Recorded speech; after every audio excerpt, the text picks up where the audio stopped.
Aujourd'hui, nous allons parler des églises de maison. Pourquoi est-ce qu'aujourd'hui, nous avons des églises de maison et non plus des grosses églises nommées Maison de Dieu et tout ce qui s'ensuit? Nous allons voir un peu tout ça aujourd'hui pour comprendre mieux pourquoi est-ce qu'il y a des églises de maison qui se forment de plus en plus et pour quel motif aussi.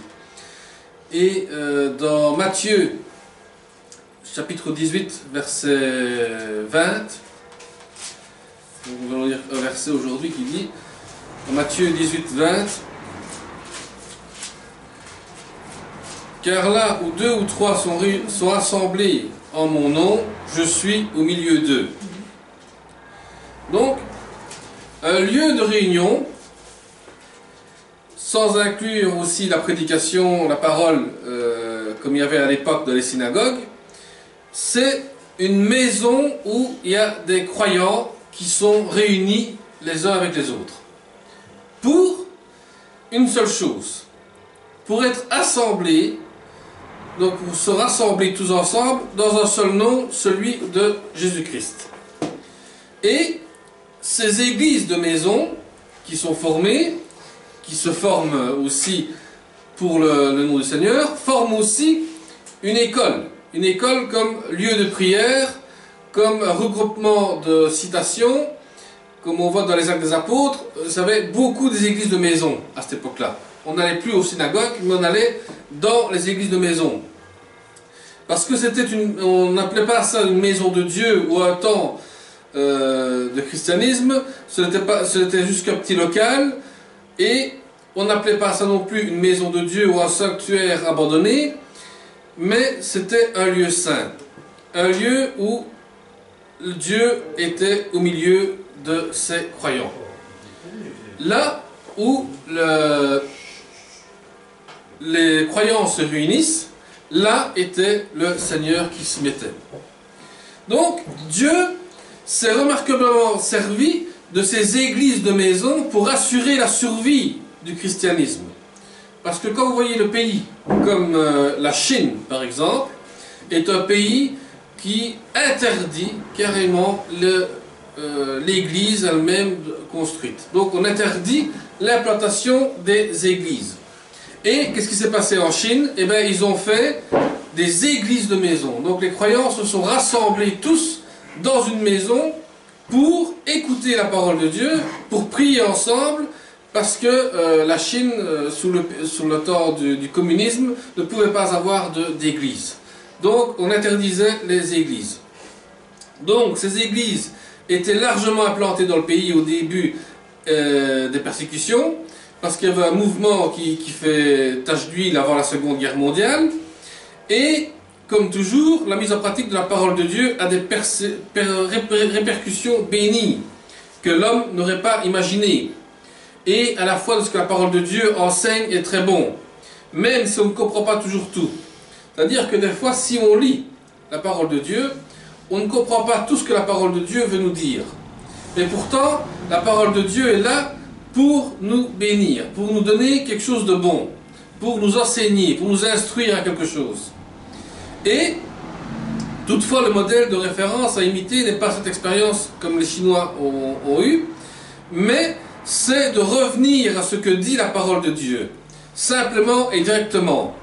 Il veut que l'Église soit comme le commencement de Jérusalem, des églises de maison, où tout le monde se rassemble et parle de la parole de Dieu. Parce que ces églises de maison à l'époque de Jérusalem avaient environ 3000 personnes qui s'étaient réunies dans plusieurs maisons. Donc c'était des maisons avec plusieurs personnes, et en tout ils étaient 3000 qui avaient fait des églises de maison. Et chacun, donc, quand ils faisaient un culte dans leur maison, eh bien, partageait le pain et ensemble, donc partageaient la nourriture, mangeaient ensemble et étaient toujours réunis tous ensemble et avaient cet amour qu'on appelle l'amour fraternel. Que se passe-t-il dans les grosses églises aujourd'hui? Ben, il se passe que cet amour fraternel, on ne le connaît plus. Pourquoi? Parce que si tu n'es pas habillé d'une telle façon, si tu as commis quelque chose de grave ou autre, et ceci, cela, eh bien, on va te juger selon ton apparence et on ne regardera même plus ton cœur. Tandis que dans une église de maison, eh bien, le principal, c'est que nous nous aimions les uns les autres, c'est que nous n'avons pas de jugement les uns envers les autres, et que nous partageons des fois un repas ensemble, tout en amour fraternel. Et tout ça dans l'amour du Seigneur. Comme Jésus l'a fait avec ses disciples, il mangeait avec eux, et c'est ce que nous sommes appelés à faire aussi. Donc, on doit prendre le modèle comme les actes des apôtres.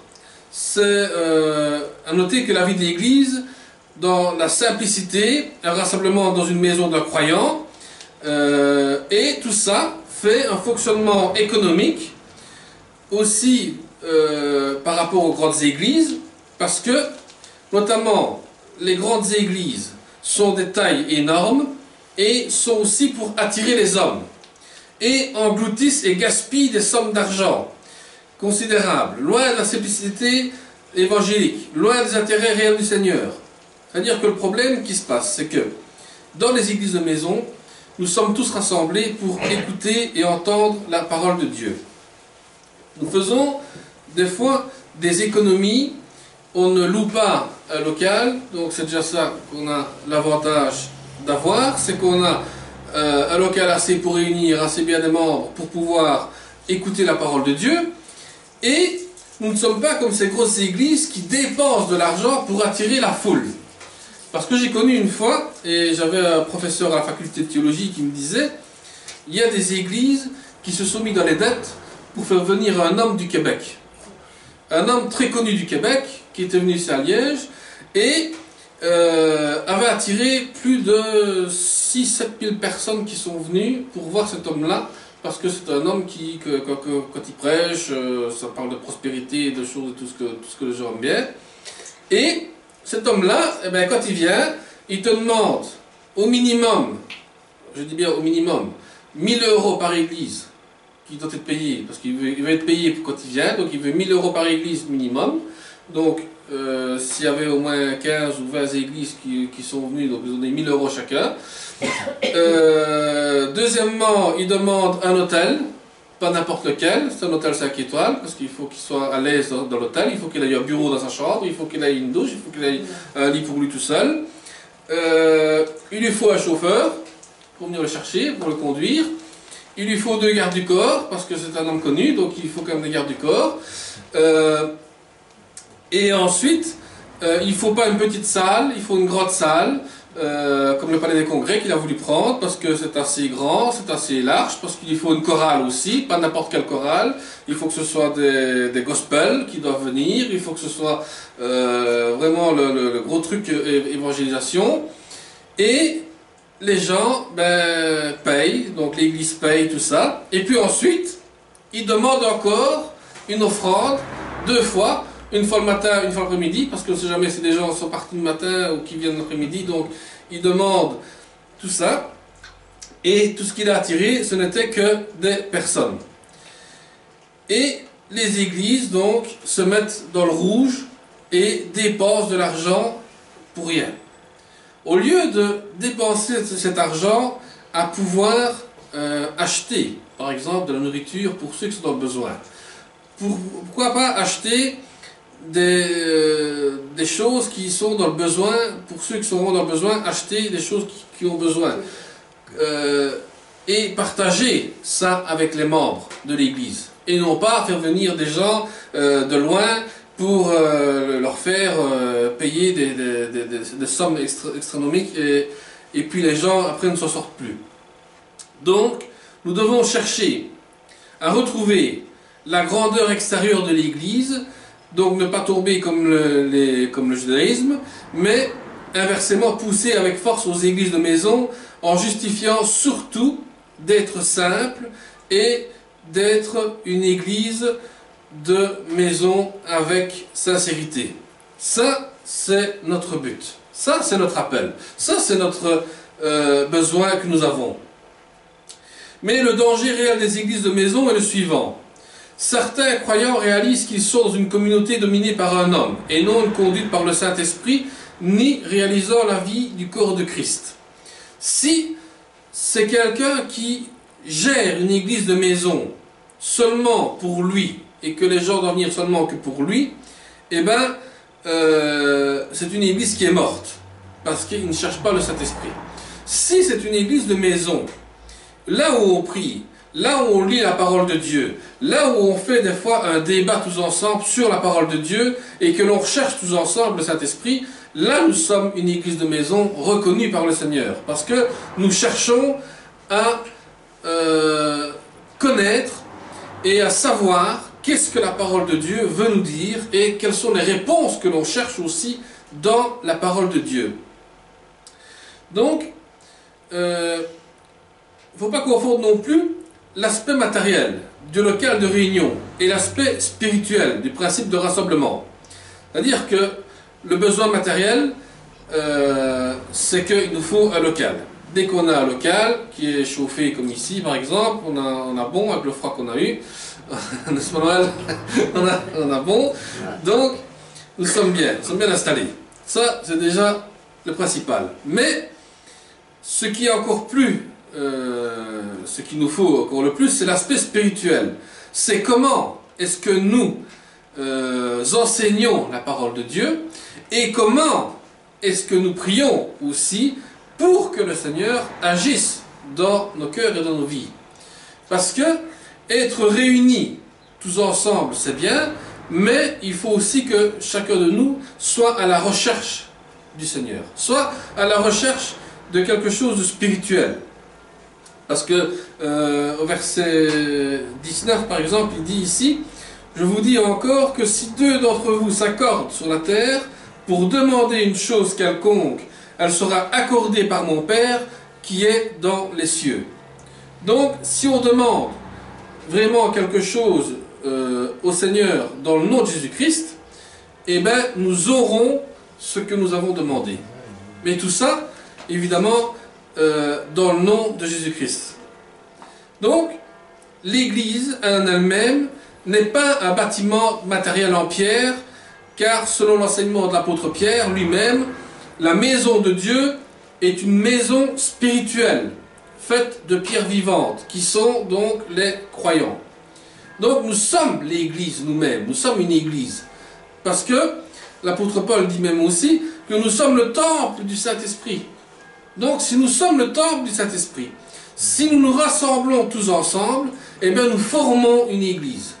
Donc ce n'est pas les pierres qui forment l'Église, c'est nous-mêmes qui formons l'Église. Donc on insiste beaucoup sur l'expression « l'assemblée qui se réunit dans ta maison » et les aspects pratiques qui en découlent. Donc c'est ça qu'on insiste, que une assemblée, eh ben, c'est nous-mêmes qui nous rassemblons pour écouter et apprendre c'est quoi la prière, c'est quoi l'enseignement de Dieu. J'ai lu un verset, j'ai pas compris, et bien nous sommes là tous ensemble pour méditer ce verset-là et comprendre qu'est-ce que Dieu veut nous dire. C'est ça l'avantage des églises de maison aussi.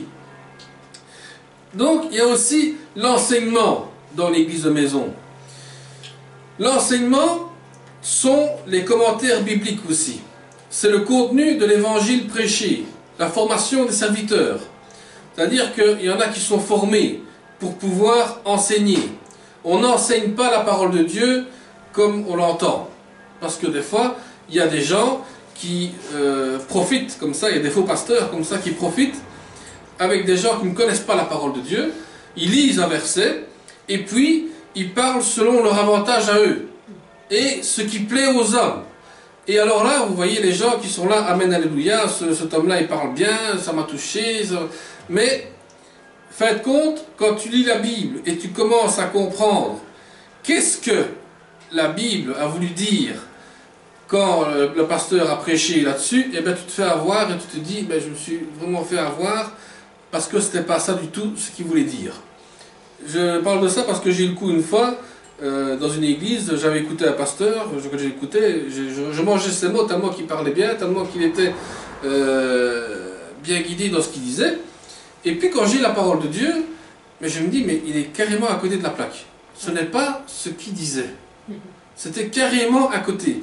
Il disait même, à un moment donné, jusqu'à dire que Judas était un homme béni et tout ce qui s'ensuit. Et puis quand tu lis la Bible, tu te dis que Judas n'a pas vraiment été béni, il a plutôt été maudit parce que il n'a pas suivi le chemin du Christ. Il a suivi un autre chemin. Et c'est là qu'il faut faire attention. Parce que même des fois, les pasteurs qui vous disent, ben, tu ouvres ta Bible à n'importe quel verset et ça te parle.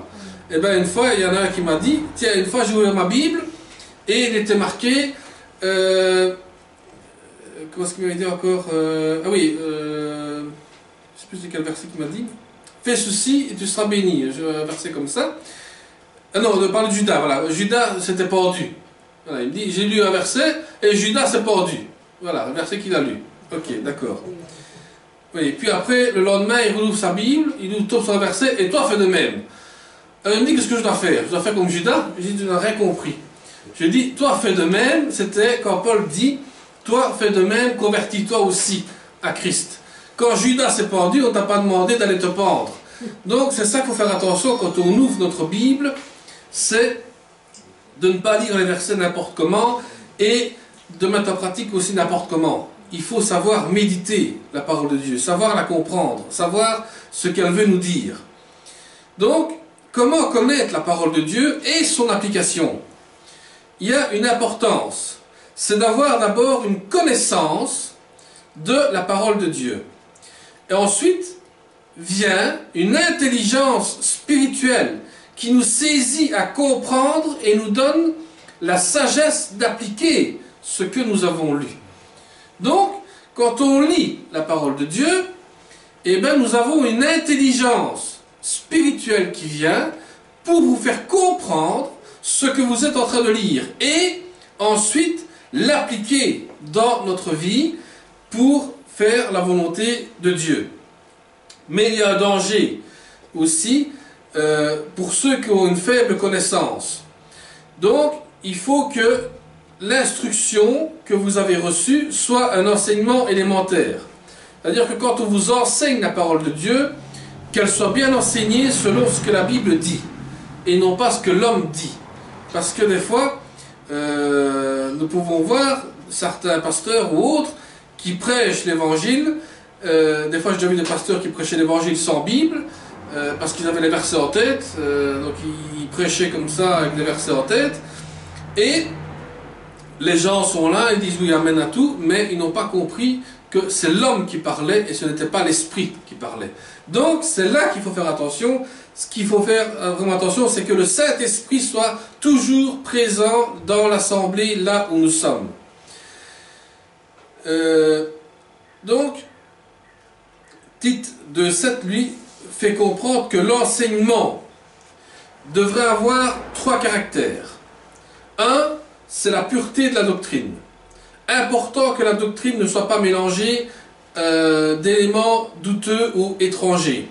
Parce que quand on commence à prêcher l'évangile et qu'il y a un doute dans l'évangile, eh bien, rappelez-vous que le doute vient du diable. Et si dans cette doctrine il y a du mélange d'éléments, eh bien, c'est-à-dire que là le Saint-Esprit n'est pas guidé. Qu'est-ce que je veux dire par là? Je veux dire par là que si quelqu'un lit un verset et commence à se mélanger les pinceaux avec d'autres versets qui n'ont rien à voir avec ce que nous avons lu, eh bien, il est dans le doute, et s'il est dans le doute, il met toute l'assemblée dans le doute avec aussi. Et là, le diable s'est installé dans l'église et se frotte les mains en disant « J'ai réussi à détruire ce que Dieu a commencé à construire ». C'est là qu'il faut faire attention. La deuxième chose, être grave. Quand on cherche à produire de l'effet, à parler à l'imagination ou à éveiller la curiosité, il y a des paroles légères ou déplacées qui détruisent l'effet salutaire de vérité. C'est-à-dire que quand un pasteur, un responsable d'église, vient vous trouver personnellement et demande qu'est-ce qui se passe dans ta vie qui ne va pas, ceci, cela. Toi, tu dis, je vais faire confiance à cet homme-là, je me confie en lui pour qu'il prie pour moi. Donc, il te confie, il fait tout comme il doit faire. Et ensuite, tu apprends par tout le monde, dans une prédication, ta propre vie qui est défilée dans ta prédication. Et là, tu te dis, mais comment est-ce possible? J'ai parlé à cet homme pensant qu'il allait prier pour moi et que c'était resté confidentiel. Et bien il n'a pas gardé la confidentialité. Il a commencé à déballer un verset avec une vie de quelqu'un qui n'a rien à voir et que ça ne regarde pas non plus les autres. Qu'est-ce qui se passe?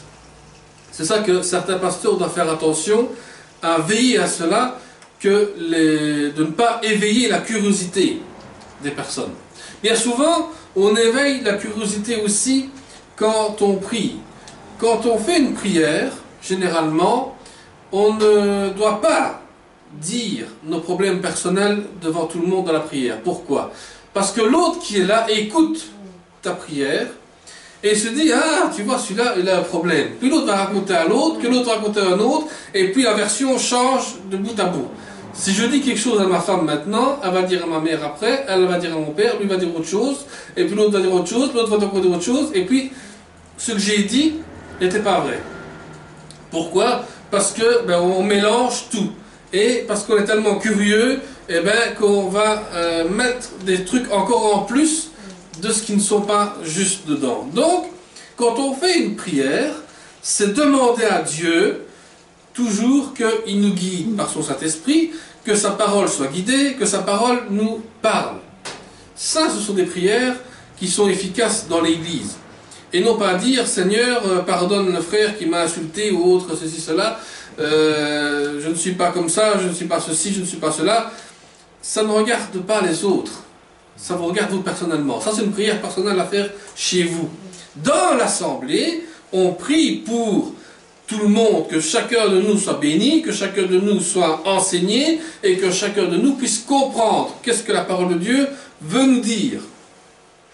La troisième chose, c'est les paroles saines qu'on ne peut condamner. Une parole mal pondérée ou pas assez étayée provient souvent du désir de présent, de nouveauté ou de mettre en relief celui qui parle. Elles deviennent une arme chez les mal intentionnés pour combattre ou compromettre celui qui enseigne. C'est-à-dire qu'à un moment donné, quand quelqu'un enseigne la parole de Dieu, nous avons toujours des gens qui viennent pour combattre ce que vous avez dit. Ça, quand vous avez des gens qui viennent vous combattre ce que vous avez dit, vous devez dire gloire à Dieu, parce qu'en fait, j'ai transmis un message où les démons n'ont pas accepté ce que je viens de dire. Et, comme une fois j'avais déjà expliqué, concernant le pape François, que cet homme-là, oui, il attire la foule, oui, il fait des choses, il va dans des pays, puis il va dire après que nous sommes tous frères et sœurs, et qui met le monde dans le doute. Mais cet homme-là, l'avez-vous déjà vu avec une Bible en main, ou lire un verset de la Bible pendant son angélus, qu'on appelle ça, et non, il n'a jamais eu tout ça. Et pourtant, il se fait passer pour le représentant du Christ. Donc, voyez un peu jusqu'où les gens peuvent aller. Et ces gens-là, on ne les contredit pas. Mais si nous, par exemple, nous disons la vérité selon la parole de l'Évangile, vous serez les critiqués. Parce que vous dites une vérité. C'est pour ça qu'il y a un proverbe qui dit toujours, c'est la vérité qui blesse. Oui, pourquoi? Parce que la vérité est une épée tranchante. Soit elle fait mal, soit elle fait du bien. La vérité doit être sortie. Et on ne peut pas garder la vérité en soi et commencer à mentir à n'importe qui et n'importe comment et faire plaisir aux autres. Parce que la Bible dit bien que les menteurs, que tous ces gens-là ne rentreront pas dans le royaume des cieux. Voilà le problème où ils se trouvent. Donc, chose à exclure dans une prédication, c'est la ruse, l'impureté, la séduction et la flatterie. Et même encore plus, réclamer de l'argent. Quand on fait une prédication, quand on fait un enseignement dans une église, la ruse, il y en a qui sont rusés. Il y en a des pasteurs, j'ai déjà vu, qui sont tellement rusés pour attirer la foule à avoir de l'argent. Une fois, j'étais stagiaire dans une église et le pasteur me dit avant de commencer le culte, écoute, qui dit, essaye de faire comme ça pour attirer les gens à qui payent pour une orpheline là, qui est en Syrie, je ne sais pas ce qu'elle était, dans un autre pays. Il faut absolument qu'on ait 1000 € aujourd'hui et les gens doivent donner quelque chose. Aujourd'hui, les gens ont touché, c'est début du mois, donc ils ont de l'argent, il faut arriver. Et moi je dis, mais pourquoi demander pour une personne qui habite là si loin et qui a des malades ici dans l'église, qui ont besoin de médicaments, qui ont besoin de manger, qui ont besoin de soins de santé, et on ne fait rien pour eux. Non mais ça c'est pas grave, Dieu s'en occupe. Nous on a besoin d'avoir cet argent-là pour... Moi je dis non, je ne fais pas ça.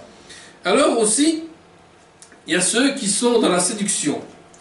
Il y a ceux qui aiment bien d'être bien habillés et aiment bien de séduire la foule, aiment bien de séduire les gens qui viennent à l'église.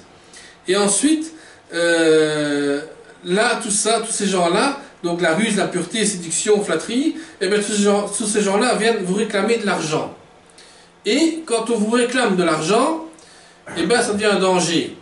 Parce que ce n'est pas vraiment pour l'église ou même pour aider les membres de l'église, mais c'est plus pour empocher leur poche que de donner à l'église. Parce qu'une fois, j'avais encore eu aussi la blague dans une autre église où j'étais pasteur, deuxième pasteur dans une église, où mon collègue, lui, voulait qu'on fasse des ventes de vêtements et tout ce qui s'ensuit, et on avait récolté assez bien pour pouvoir acheter de la nourriture pour les démunis.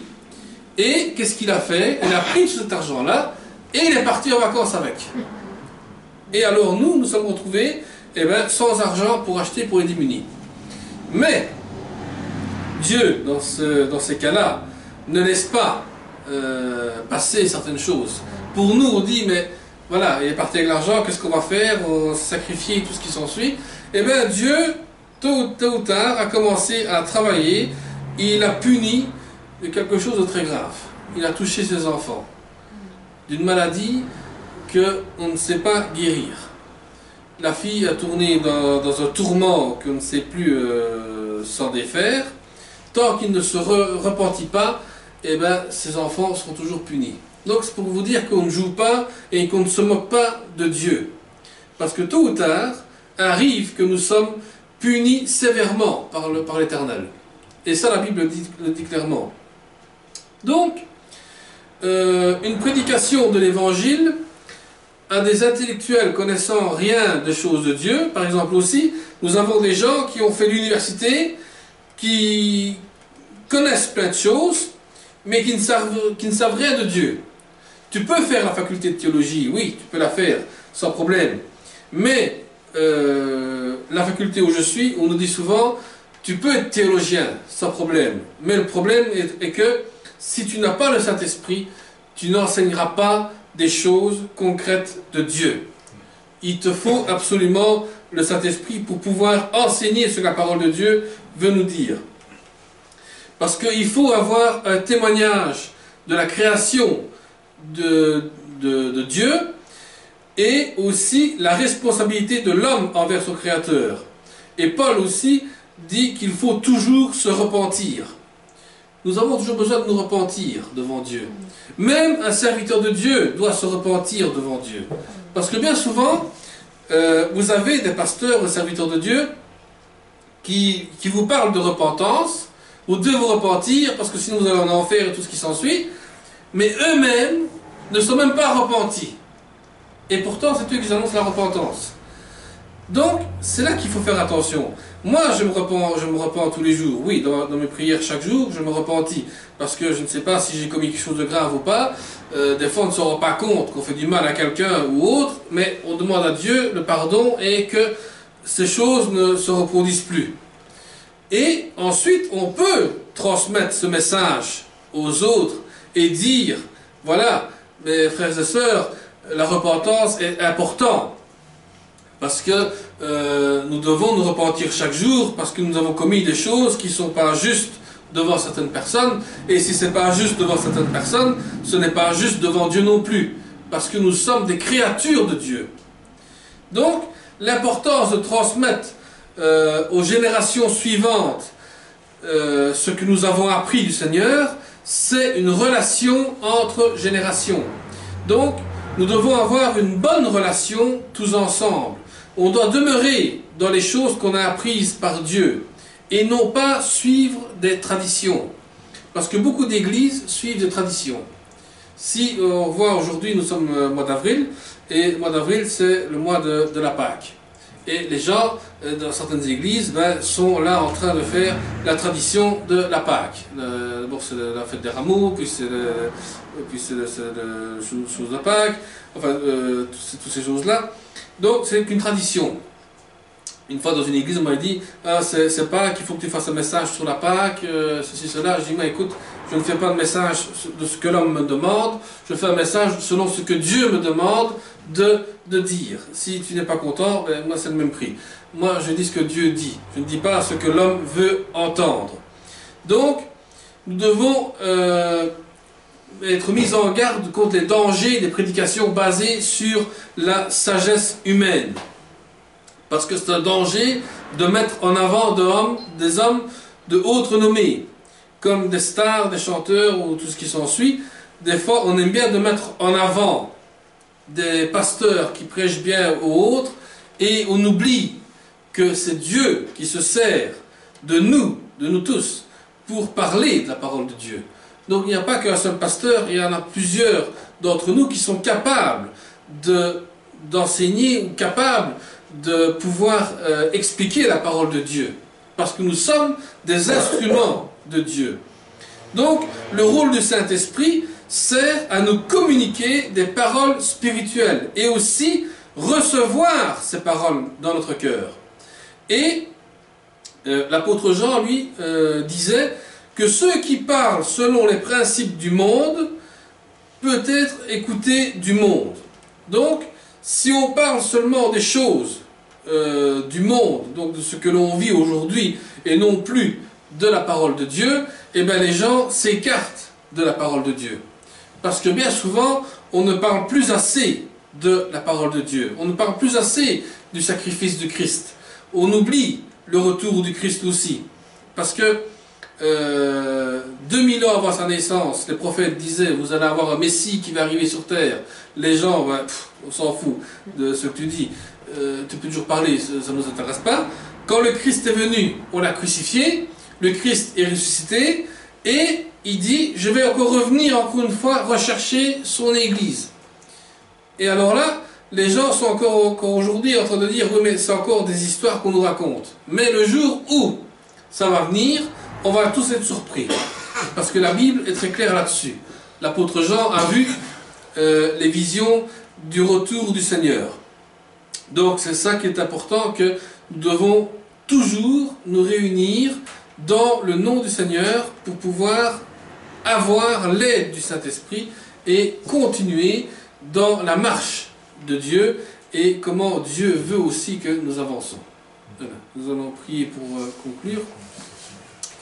Seigneur, nous te bénissons, te remercions pour ta parole, Seigneur, parce que ta parole nous a encore parlé aujourd'hui, Seigneur, à nous tous. Et Seigneur, que chacun de nous, Seigneur, se remette toujours à question concernant, Seigneur, que nous avons besoin de toi, Seigneur. Et que si nous sommes ici rassemblés, ce n'est pas, Seigneur, pour un homme, mais nous sommes rassemblés, Seigneur, en ton nom. Car nous voulons, Seigneur, que chacun de nous reçoive de ton Saint-Esprit et reçoive, Seigneur, encore et toujours cette onction, Seigneur, que tu nous as promis de recevoir, l'onction du Saint-Esprit sur nous, afin que nous puissions comprendre ce que la parole veut nous dire et ce que ta parole nourrisse notre âme encore aujourd'hui, Seigneur. Merci pour tout ce que tu fais, pour tout ce que tu donnes dans nos vies, Seigneur. Nous remettons tout entre tes mains dans le nom de Jésus-Christ. Amen. Amen. Amen.